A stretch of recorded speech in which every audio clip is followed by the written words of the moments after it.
Bom dia a todos. Com muito prazer que a Sociedade Brasileira de Mastologia, juntamente com a Sociedade Brasileira de Radiologia, vamos iniciar mais um Press It 2024.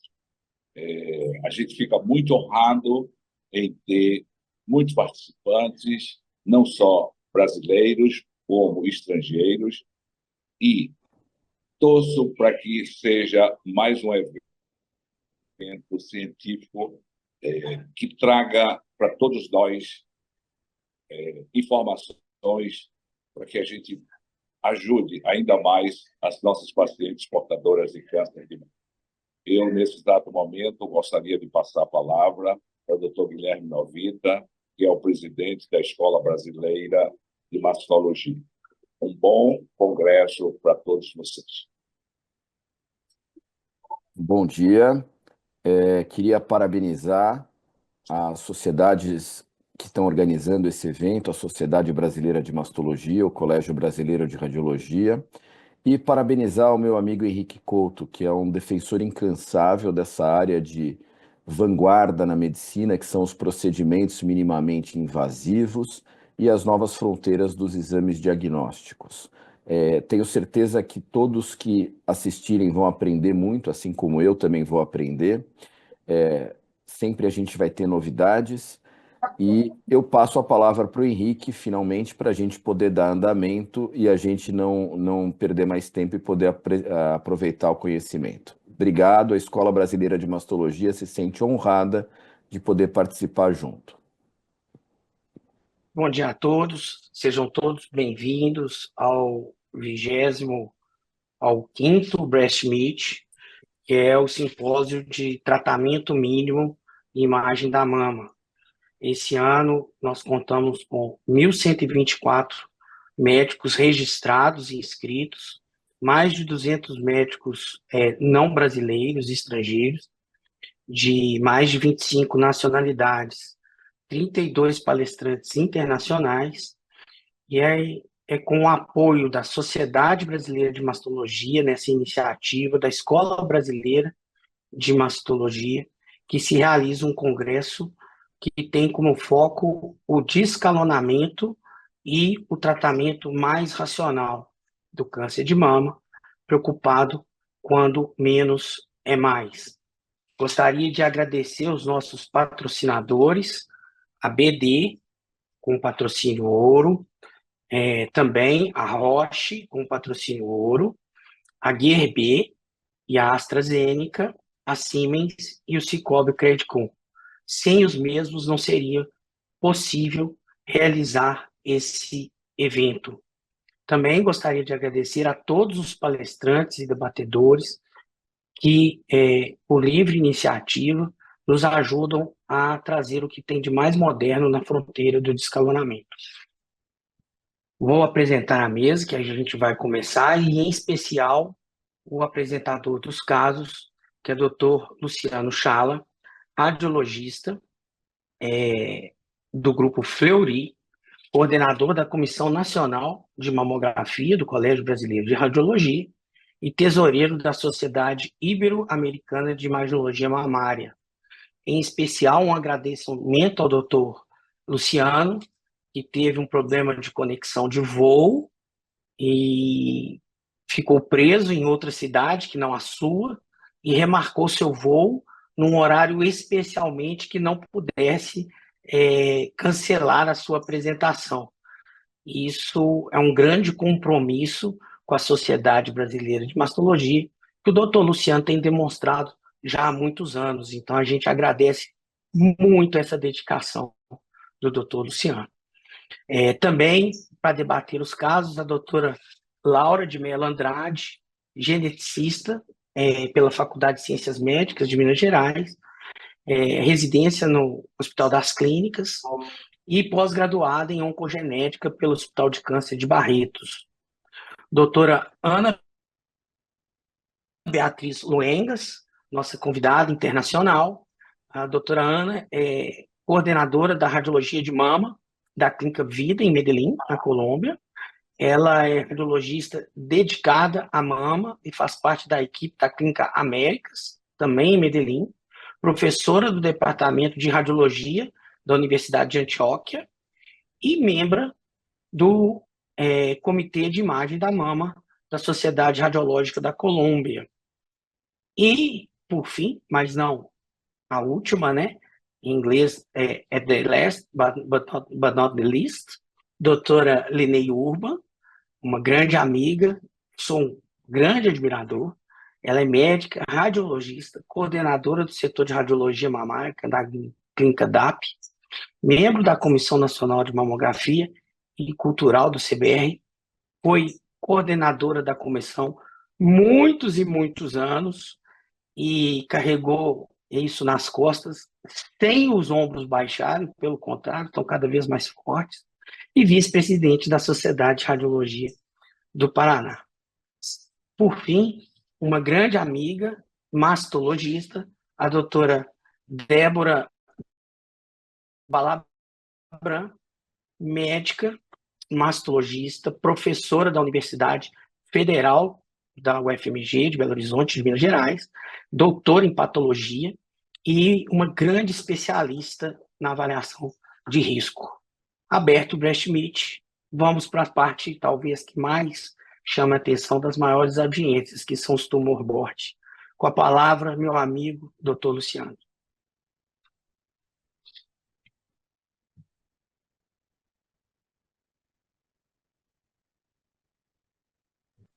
Obrigado. Bom dia a todos e a todas. Henrique e demais organizadores do evento, muito obrigado pelo convite, é um prazer. E tive um contratempo, mas não foi absolutamente nenhum grande sacrifício estar aqui, era uma prioridade minha. Bom, eu vou apresentar os casos, são alguns casos que tentam mostrar toda a complexidade e a situação atual do rastreamento baseado no risco. Então, só como um slide introdutório, o rastreamento, hoje se busca personalizar o rastreamento, e a personalização significa um rastreamento adaptado ao risco daquela mulher desenvolver câncer de mama e também ao risco de underdiagnosis, ou seja, de um método que é o método que a gente propõe, que é a mamografia, perder um tumor. Então, você personaliza de acordo com esses dois fatores. O primeiro caso é de uma paciente de 31 anos, assintomática, que tinha dois antecedentes de câncer de mama, a mãe com 42 anos e a irmã com 36 anos, ambas não testadas do sistema público de saúde, e esse diagnóstico na irmã foi o motivo que tinha sido há 5 meses, foi o motivo da consulta atual. Essa mulher chegou no seu médico e eu pergunto para a Laura. Laura, essa mulher deveria ter feito uma avaliação de risco nesse momento e como fazer, como que é a estrutura geral de uma avaliação de risco nessa mulher?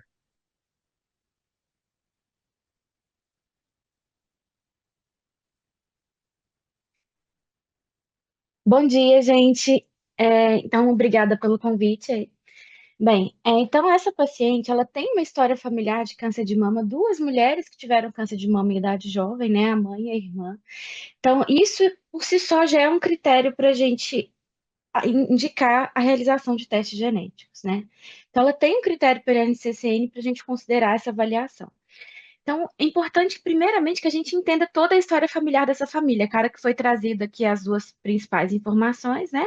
Mas para a gente entender se tem outros tumores, para direcionar aí a hipótese diagnóstica. É importante que ela passe por um processo de aconselhamento genético, para ela entender o que significa fazer o teste, o que isso vai significar depois para ela e para os outros familiares, né? E a gente indica o painel genético que avalia os principais genes que são relacionados a risco de câncer. Então, mas lembrando, pela NCCN, ela já teria dois critérios. Um deles é só a história familiar e o outro, se a gente jogá-la no modelo de cálculo de risco sem levar outras coisas em consideração, levando apenas em consideração a história familiar, eles já vão dar para a gente que ela tem um risco maior de ter mutação, de uma mutação genética nos principais genes. Então, realmente ela deveria ter sido avaliada, assim que possível, né? Tá no mudo. Obrigado. Vamos dar sequência no caso e ver o que aconteceu, e isso talvez simbolize é, o status atual. Infelizmente, a minha tela que eu compartilhei não está mais sendo mostrada. Vocês estão vendo ela aí? Eu que não estou mais vendo essa tela. Ela desapareceu da minha. Deixa eu só ver aqui. Ah, é, ela está no formato, me desculpem.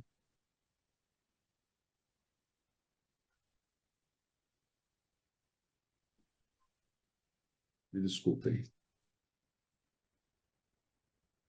É isso que eu vou fazer, eu não sei lá. Vocês me desculpem a audiência, esse pequeno contratempo, mas já voltamos, né? Estão vendo? Então vamos lá. Essa paciente fazia consultas esporádicas desde os 16 anos no sistema público, na UBS. E a conduta nesse momento foi um exame físico, que estava normal, não foi feita uma avaliação formal de risco, tampouco indicado qualquer rastreamento com método de imagem. 3 anos depois, ela apresenta, já com 34 anos, com nódulo palpado, e nesse momento ela tem, foram feitas imagens, aqui já o quadro completo imaginológico, você vê uma lesão avançada com metástase axilar, foi feito o diagnóstico, um carcinoma ductal invasivo de 6,5 centímetros, triplo negativo, estadio T34CN1M0, ou seja, o estadio 3C. Foi feito painel genético, variante patogênica no BRCA1. Nesse momento, se pegar dados recentes do CIR, uma paciente com doença regional triplo negativo já tem um prognóstico de sobre 25 anos, 67%, e nesse momento a gente não sabia se tinha metástase à distância. Se tivesse sido feita a estimativa de risco em 2018, como a Laura já adiantou, ela seria qualificada como de alto risco por esses dois modelos, tanto o Tarcosic como o Kenrisk, que é o Boadicea.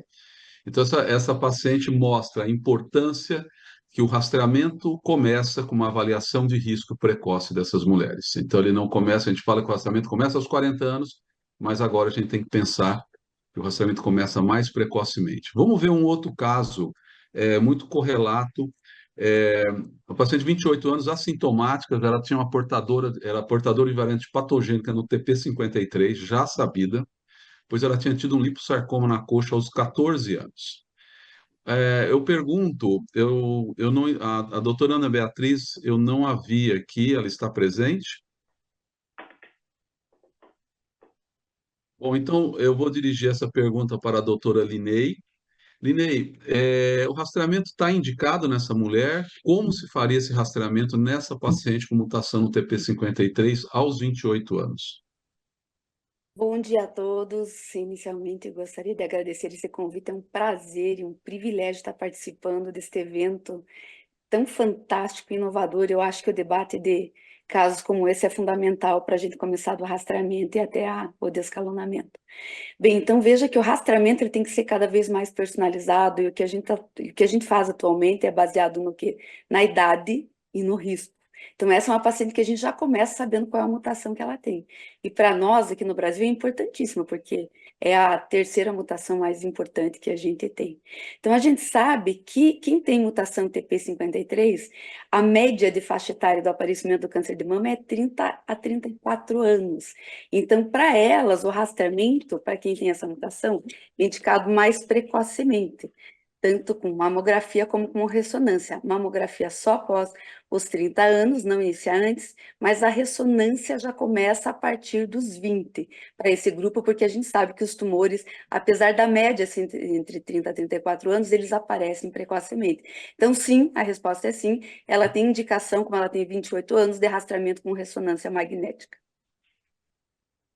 Perfeito. Bom, mas nesse caso, não,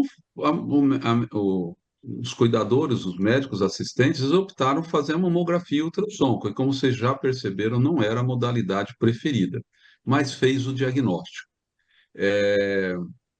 Foi visto esse nódulo, eu vou passar o nódulo altamente suspeito, um carcinoma ductal invasivo 1,8, grau histológico 3, triplo negativo, só que aqui tem um CN0M0, ou seja, um tumor estádio 1B, bem diferente daquele tumor estádio 3C anterior na paciente que não teve a oportunidade de rastrear como essa paciente. Aqui a ressonância que já foi feita como finalidade de estadiamento, mas que, como a Linei disse, é o método preferencial nessas mulheres.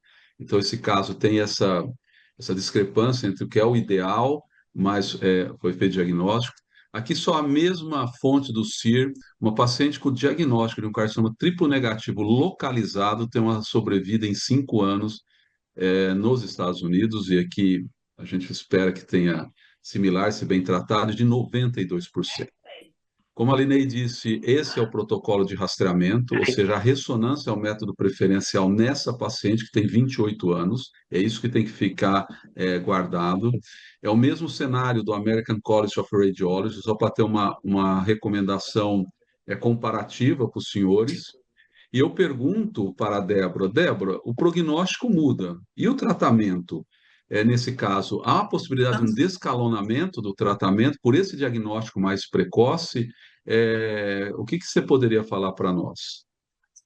Bom dia, muito obrigada, doutor Henrique, pelo convite, estar nessa mesa de pessoas que eu admiro muito. Então, realmente, a gente fica pensando se seria possível fazer um tratamento conservador. Para outras pacientes, eu acredito que seria, pacientes não mutadas, a gente poderia, pelo tamanho da lesão, pensar em preservar a mama, mas como ela tem a mutação no gene P53, no geral, a gente não indica tratamento conservador, porque a radioterapia pode gerar novas lesões nessas pacientes. Mas, por outro lado, ela não tem acometimento de pele, né? Igual a paciente do primeiro caso que foi mostrado. Então, mesmo que eu faça uma mastectomia, eu vou ter um resultado melhor na reconstrução, porque eu vou poder preservar a pele, talvez a areola e o mamilo, então eu acho que nesse sentido vai mudar. E nesse caso a gente teria que também pensar também em tratamento neoadjuvante, ela é um T1C triplo negativo, que não é assim necessário, não é essencial no T1C, né, a partir do T2, mas seria interessante pensar em neoadjuvância nesse caso também. Perfeito. Então, esses dois casos ilustram uma situação. Se detectarmos uma paciente com variante patogênica precocemente, a gente oferece não só a oportunidade de mudar o prognóstico à detecção precoce e potencialmente reduzir a mortalidade, mas também descalonar o tratamento e propiciar uma melhor qualidade de vida para essa paciente, que é um desfecho importante e centrado na paciente. Vamos para o próximo caso? 30 anos, assintomática, radioterapia torácica aos 21 anos por linfoma de Hodgkin, fez a colocação de implantes há 4 anos. Pergunta, como a doutora Ana ainda não conseguiu entrar, eu vou de novo estender essa pergunta para a Linei. Linei, o rastreamento está recomendado, como você faria o rastreamento nessa paciente? Perfeito. De novo, a gente tem que voltar, né, e ver que personalizando essa paciente, ela tem um maior risco. Por quê? Porque ela fez radioterapia, e ela está agora, né, ela é super jovem, ela fez radioterapia há um tempo, nós não temos exatamente esse dado, mas o que a gente tem que ter sempre em mente? Que se a paciente faz a radioterapia torácica entre 10 a 14 anos, é quando aumenta o maior risco dela ter câncer de mama no futuro, né? Esse risco aumenta em quase 20 vezes em relação a quem não fez radioterapia. Se ela fizer entre 15 a 19 anos, aumenta também o risco, um pouquinho menos, mas muito mais, 10 vezes mais do que quem não fez radioterapia. E esse aumento de risco vai ocorrer 10 anos depois que ela fez a radioterapia. Ele inicia a partir do 10º ano. Então, significa que quem fez radioterapia na infância e na adolescência começa muito precocemente com esse aumento de risco. É por isso que esse também é um grupo que a gente tem indicação de começar o rastreamento do câncer de mama precocemente. Então, qual é a indicação? De novo, a mamografia um pouquinho mais tarde, não antes que dos 30 anos, e a ressonância a partir dos 25, porque é um grupo que tem um risco acima, inclusive, de BRCA1, quando você faz ali entre 10 a 14 anos, e a gente tem que cuidar dela com muita atenção. Então, é uma paciente que tem que começar o rastreamento primeiro com ressonância a partir dos 25, mamografia a partir dos 30, se não tiver ressonância, o ultrassom entra no lugar, e isso é uma coisa que a gente sempre tem que dar esse foco também. Perfeito, Linei, eu não sei, infelizmente não ficou claro, mas a radioterapia foi aos 21 anos, o que não interferiu na qualidade da sua resposta, mas eu peço desculpa por não ter deixado claro. Bom, foi feito o rastreamento, essa paciente aos 30 anos, foi feito o rastreamento considerado talvez ideal, mamografia e ressonância. Na ressonância magnética foi detectado esse alço não nodular linear ramificado, que não era visível na mamografia, tampouco foi visível na ultrassonografia second look. Foi feito a biópsia guiada pela ressonância magnética e o diagnóstico de um carcinoma ductal in situ de alto grau, aí está o tamanho, o perfil imunistoquímico e o estadiamento da doença, ou seja, um tumor pequeno, um tumor in situ relativamente pequeno, de alto grau, a paciente foi tratada, e aqui o que a Linei já falou, o rastreamento é feito exatamente dessa maneira, segundo as nossas recomendações, e as nossas recomendações são similares às demais. Há uma homogeneidade na recomendação. Mas não é raro que os médicos deixem de recomendar a mamografia por medo da radiação nessas mulheres. Mas também há algumas com mutação, especialmente no TP53 e na ATM, o que não é recomendado. Mas o que vocês orientariam esses médicos e essas mulheres a respeito desse medo de fazer a mamografia quando já se fez radioterapia ou se tem mutação? Eu estenderia a pergunta, começaria pela Débora, eu pediria comentários rápidos a Débora, depois a Linei, e se a Laura também quiser fazer um comentário, seria muito, muito bom.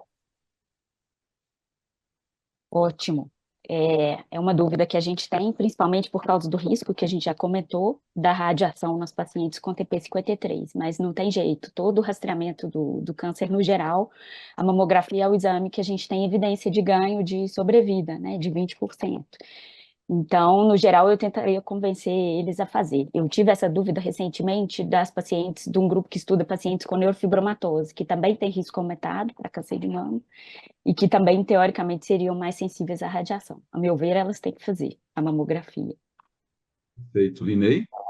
Eu acho que essa é uma excelente questão, né? Mas a gente tem que ver dois pontos principais. Primeiro, que a dose de radiação da mamografia é mínima, e o que nós, do ponto de vista de quem faz a imagem, tem sempre que cuidar para não repetir exame, para usar a menor dose possível e fazer no intervalo não, assim, de 1 ano, não menor do que isso, porque muita gente coloca um rastreamento e tenta fazer uma coisa melhor, faz um rastreamento a cada 6 meses. Então, assim, evitar usar o que tem o guideline, essa é a primeira coisa.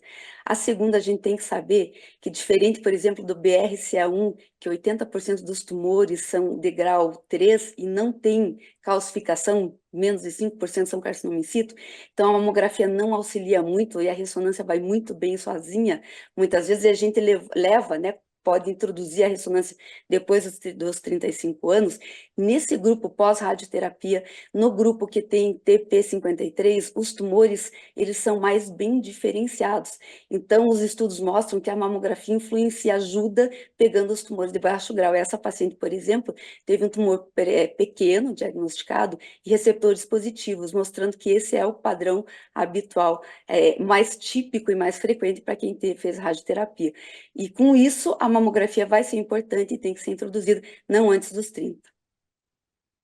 Então, é importante não só indicar a mamografia, como tranquilizar essas pacientes. Laura, você teria algo a acrescentar ou concorda com esses comentários?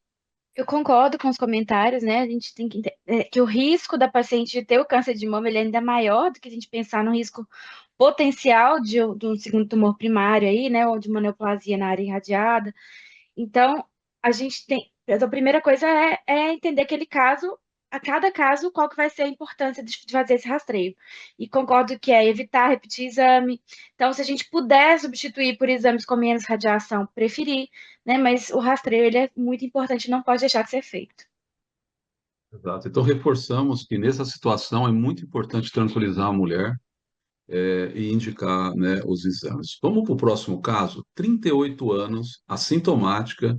Olha os antecedentes de câncer de mama. A mãe com 50 anos e a tia paterna com 60 anos, ambas não testadas.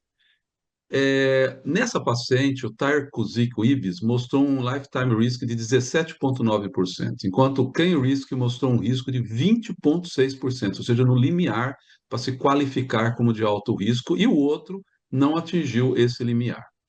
Eu pergunto aqui para a Linei. Linei, o rastreamento está recomendado, como você faria esse rastreamento? Veja que a gente está com uma paciente jovem, né, de 38 anos, e que tem 2 parentes de primeiro grau, só que a idade do aparecimento do tumor na mãe e na tia foi 50 e 60. Então, assim, o grande guideline que vai mudar para nós, se ela vai ficar só com a mamografia a partir dos 40, ou se ela inicia o rastreamento antes, não, é o cálculo de risco que deu ali borderline, né? 18% e 20%.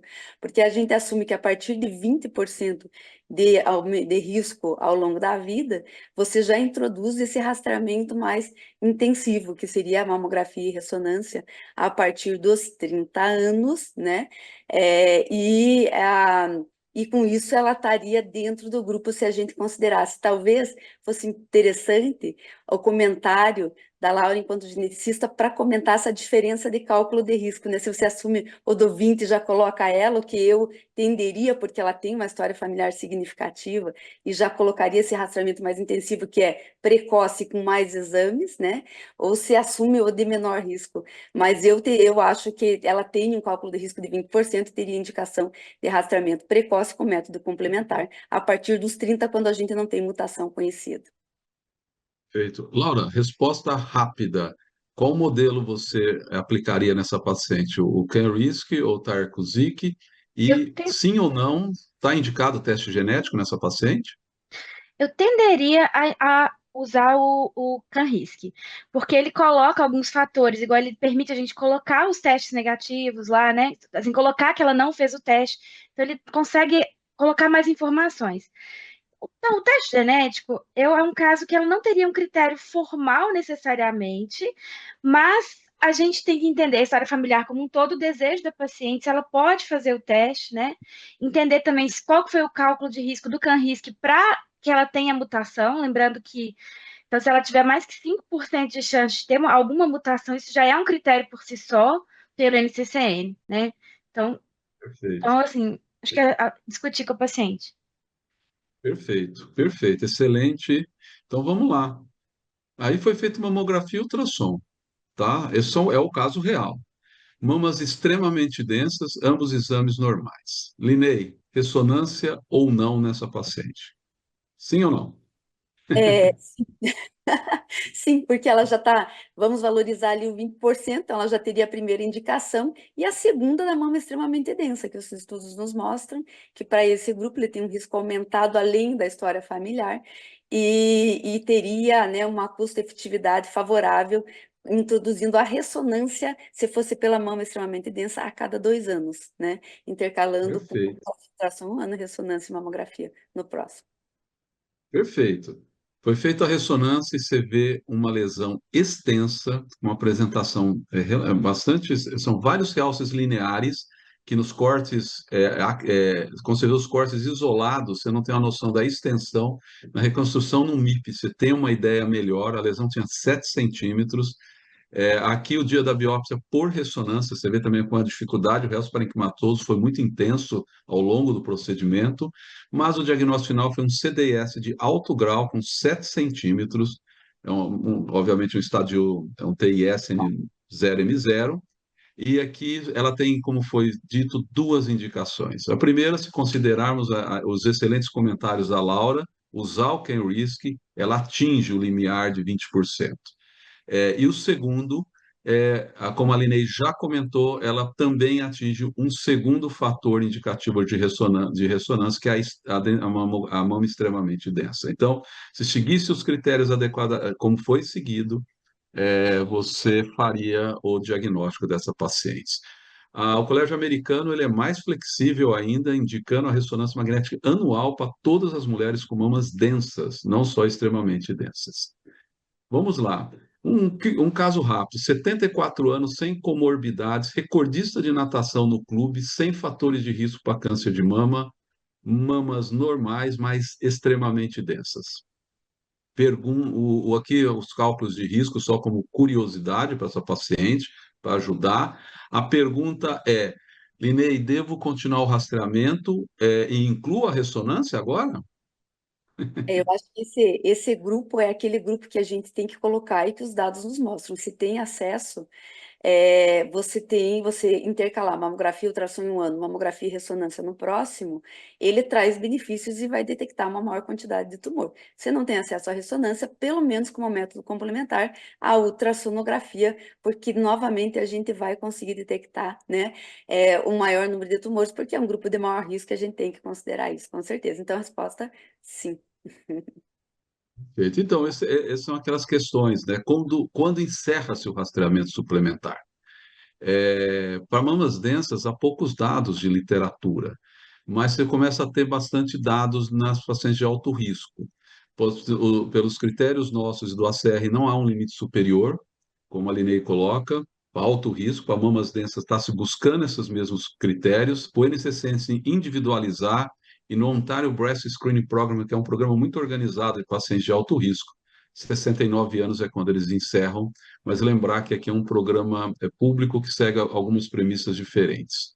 Vamos para esse caso, um caso desafiador, que nós vamos chegar numa questão para a Laura interessante e bem moderna, que a própria doutora Débora levantou aqui nos comentários de bastidores. 46 anos, assintomática, antecedente familiar de câncer de mama, a mãe com 68 anos e a irmã bilateral com 42 anos, ambas não testadas, por opção. A paciente, por seu lado, fez um painel genético amplo negativo. Foi solicitado para essa paciente mamografia e ultrassonografia nessa rodada de rastreamento. Pelos cálculos de risco, o que me surpreendeu quando no IBS 9,5%, no Can-Risk 16,8%. Me surpreendeu. Eu refiz esses cálculos e vieram esses números. Aqui nós temos uma mama predominantemente adiposa, com alterações arquiteturais pós-mamoplastias, mas que não interfere muito na qualidade da avaliação, estável em relação à mamografia anterior e à ultrassonografia negativa. Eu tenho aqui duas perguntas, eu vou inserir aqui. Depois, na verdade, eu vou fazer a primeira pergunta, eu vou fazer para uma radiologista e para uma médica mastologista. Linei, você indicaria ou não a ressonância nesse caso? Débora, você indicaria ou não a ressonância nesse caso? Você veja que você está com uma paciente de 46 anos e que, a julgar que ela tem 2 antecedentes familiares de primeiro grau, você imaginaria que ela cairia no alto risco, né? Mas quando você vê, ela não cai ela não cai no guideline para você incluir um método complementar, porque ela não tá acima de 20% de risco pelos modelos matemáticos, também não cai no grupo de mama densa. Então, observe que, teoricamente, com um risco menor do que 20% e não mama densa, ela não cairia no grupo de risco de rastreamento complementar. Mas eu acho que é uma pergunta para a doutora Laura responder, né? Não me atrapalhe. Já vou falando, não me atrapalhe. Como é que essa paciente, né? Porque se a gente tem que ter um olhar diferente que mostra para nós que talvez a gente tem que ter um cuidado para calcular esse risco de forma, esse rastreamento cada vez mais personalizado, e o que mais que a gente tem que colocar, né, Luciano? Segue aí, então, assim, mas teoricamente não. Não, eu fiquei com medo de você estragar minha pergunta, mas você não estragou. Obrigado, como sempre. Desculpa, Linei, a brincadeira. Débora, você segue a Linei nesse caso ou você teria uma visão diferente? Assim, acaba que eu seguiria o que está no guideline mesmo. Eu acho que eu não indicaria o rastreamento com ressonância nesse caso, não, sabe? Porque acaba que também, se a gente já tem uma população muito grande a ser submetida a rastreamento complementar, se a gente for considerar os critérios de risco, mais ou menos, talvez 30% da população vai cair nesse risco, né? Em alguns estudos. Então, eu acho que eu vou estar errada, mas eu não indicaria o rastreamento com ressonância nesse caso, complementar. Bom, esse caso, ele mostra, foi feita a ressonância, ela tem acesso à rede privada e a médica solicitou. E tem esse realce subareolar. Eu fiz ultrassom secundário com a região restrita, a região subareolar é restrita, de fácil análise, não tinha absolutamente nada. Foi feita a biópsia por ressonância magnética e o diagnóstico de um carcinoma ductal invasivo 1,2, receptores hormonais positivos, CR2 negativo, estadio T1C, N0, M0. É um estádio 1A. Aqui eu vou acrescentar, antes desse caso, para a Laura, duas perguntas, Laura. A primeira delas é quando você coloca nos modelos que a paciente foi testada e veio negativo, ele automaticamente reduz o risco. Se eu colocasse que ela não foi testada, o risco subiria e ela talvez fosse enquadrada numa paciente de alto risco. Então, tem essas questões nos modelos, mas eu vou agora além. Essa paciente pode ser uma daquelas que se beneficiaria desses score de riscos poligênicos? Sim, mas antes disso eu quero voltar atrás numa questão. Sempre que a gente vê que é Claro. um painel negativo, entender o que que foi avaliado, como é que foi esse painel, qual que é a qualidade desse painel, acho que isso é importante, gente. Né? Se foi feita análise de CNV ou não. Então, às vezes fala painel negativo, aí você pede para ver o exame, foi avaliado só BRCA1, BRCA2, check 2. Não tem nem TP53, vocês já viram? Então, o primeiro ponto é esse. O segundo ponto é que a gente tem que lembrar que existem também as pacientes que são a paciente que tem um câncer esporádico em uma família com predisposição hereditária ao câncer, né? Então, o ideal seria que outros familiares que tiveram câncer também sejam avaliados. Então, principalmente essa irmã que teve o câncer de mama bilateral, ela é uma ótima candidata para também ser testada. E sim, então, levando tudo isso em consideração, o score poligênico pode ser considerado para ela, para a gente ter um cálculo mais preciso. Só que também a gente tem que ter aquela questão de entender quais populações em que ele é mais aplicado, né? A gente ainda tem populações, ele acaba sendo mais acurado para as populações em que ele foi mais testado, em que a gente tem mais bancos de dados, né? Então a gente tem que levar tudo isso em consideração. Inclusive, o CAN-RISC, ele permite que a gente coloque, né, o score de risco, o cálculo do risco poligênico, que pode ajudar a ter um cálculo mais ainda aperfeiçoado para ela. Excelente. Esse caso, eu acho que a gente pode aqui, desse debate, concluir que talvez nós tivemos uma discordância entre a clínica e o modelo, né? Que faz com que você tenha que olhar com um pouco de cautela esse tipo de caso, né? Que é isso, e todos esses comentários, avaliar criticamente cada passo dessa avaliação de risco e da história clínica para ver se não há um descompasso e ela mereceria, porque essa paciente realmente ela fugiu um pouco. O painel dela tinha sido amplo, foi feito num laboratório de conceituado, mas realmente você vê que a história, o desfecho clínico dela era mais congruente com a história de alto risco do que o contrário. Esse é o Verdade. último caso. Eu vou passar esse caso, meus colegas, como nós temos ainda só 3 minutos, eu vou passar esse caso rápido, só para encerrar. E eu vou. Essa paciente tinha 36 anos, começou a fazer o rastreamento por opção da sua ginecologista e foi detectado um grupamento pequeno de calcificações redondas e amorfas na mama dela. Aqui está o descritor, um grupamento muito pequeno. Foi feita a biópsia a vácuo, remoção completa do caso, da lesão, desculpa. Aqui o pós-biópsia, mostrando a remoção completa das calcificações, o diagnóstico de hiperplasia ductal atípica. O médico dela fez a opção da vigilância clínico-radiológica. O rastreamento aqui é importante, porque ela é uma paciente que tem um risco aumentado. Eu vou agora, dado o tempo, só avançar aqui, eu peço perdão. Foi feito os cálculos de risco, ela não atingiu os limiares de risco moderado, mas ela tem um risco indicado pela atipia, ele prepondera nessa situação. E quais são as recomendações? Se o lifetime risk for menor que 20%, como era o caso dela, e menor que 15%, teoricamente ela só faria a mamografia, lembrando que ficou abaixo de 15% aqui. Então, e aqui nem a ultrassonografia estaria indicada nesse caso, né? Então, é uma situação muito borderline, que talvez merecesse uma avaliação individualizada, dado o risco dela estar muito próximo dos limites para um rastreamento complementar. E se o lifetime risk for acima de 20%, aí ela é feita o rastreamento com mamografia e ressonância. É basicamente o que se segue no ACR, e só para finalizar, a mortalidade do câncer de mama varia e depende de uma série de questões, mas entre elas, talvez as mais importantes, é a detecção precoce e o acesso oportuno a tratamentos. Hoje nós temos um framework de rastreamento,